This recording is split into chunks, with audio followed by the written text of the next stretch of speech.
On August 15, 2025, China officially filed a complaint with the World Trade Organization, WTO, against Canada. The focus of the complaint?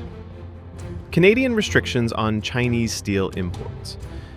At first glance, this might sound like another technical trade quarrel, the sort of bureaucratic dispute that rarely makes headlines. But make no mistake, this is much more than a fight over steel tariffs. It is a calculated move by Beijing that signals how China wants to define its role in the global trading system. In a world increasingly divided by trade wars, sanctions, and protectionist policies, China's decision to take the legal route through the WTO is a statement with layers of meaning.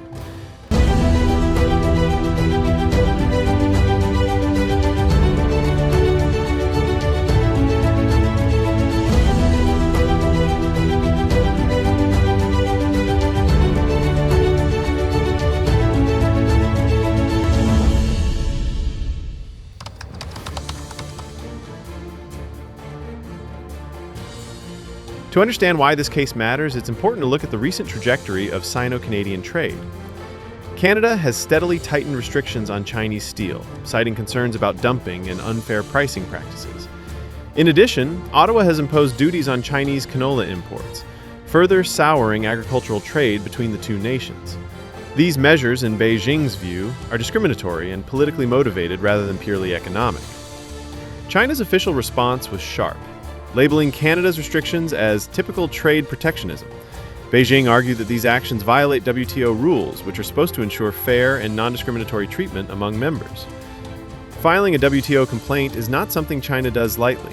It requires gathering extensive legal evidence, preparing a detailed case, and committing to a lengthy process that could take years to resolve. The fact that Beijing chose this path demonstrates that it sees something bigger at stake than just a few million tons of steel.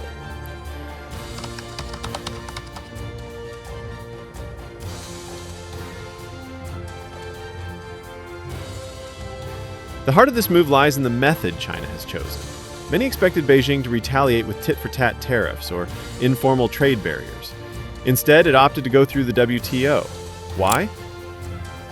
Because it allows China to reframe itself as a champion of rules-based trade at a time when many countries, including the United States, have increasingly acted outside the WTO framework. By going to Geneva, Beijing is essentially saying, "We believe in the rules, and we will use the institutions of global governance to defend our interests." In an ironic twist, China, often accused of bending trade rules in its favor, now positions itself as the enforcer of those very rules. But this isn't happening in a vacuum. Around the same time, China publicly opposed European Union sanctions on Iran, calling them illegitimate and harmful to global trade flows. By linking trade disputes to broader geopolitical issues, China is weaving a narrative. It is the power willing to stand against what it portrays as Western-led unilateralism, whether in steel, agriculture, or sanctions policy. This dual posture, legalistic at the WTO, assertive in diplomacy, shows a more confident Beijing that is using every tool available to reshape global trade norms.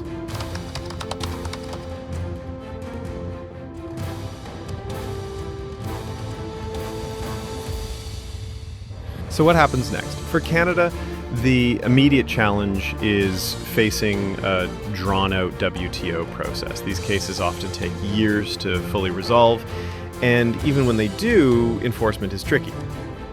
But the symbolism is significant. Ottawa is now under global scrutiny, and if the WTO sides with China, Canada could be compelled to roll back its measures or face authorized retaliation.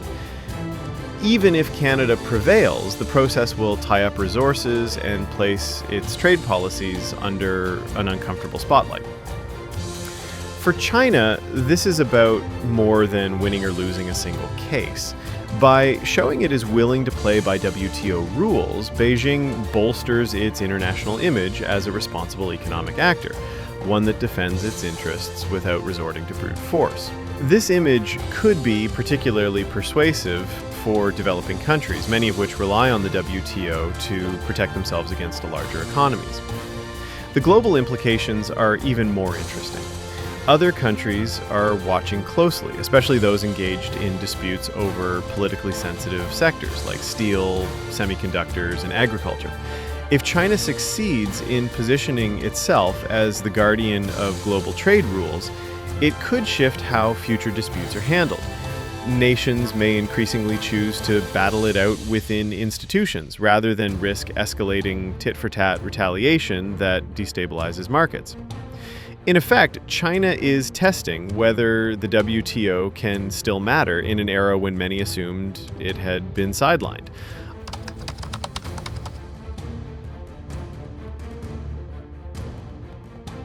Ultimately, this case is not really about steel. It's about the long game.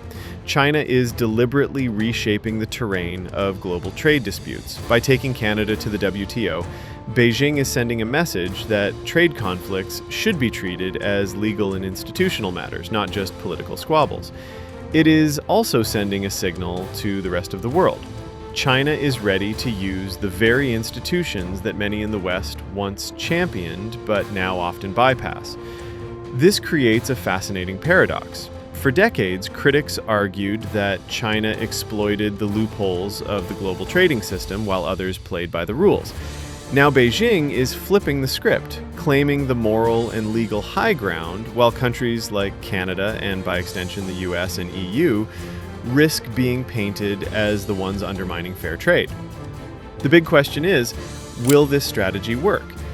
If China successfully convinces the world that it is the defender of multilateral trade rules, it could gain both economic leverage and soft power. If not, the move might be dismissed as legal theater. Either way, the complaint against Canada is more than a technical dispute. It is a test case for how global trade conflicts will be fought in the years ahead. So here's where I'll leave you. Is China's WTO complaint the start of a new global trade playbook?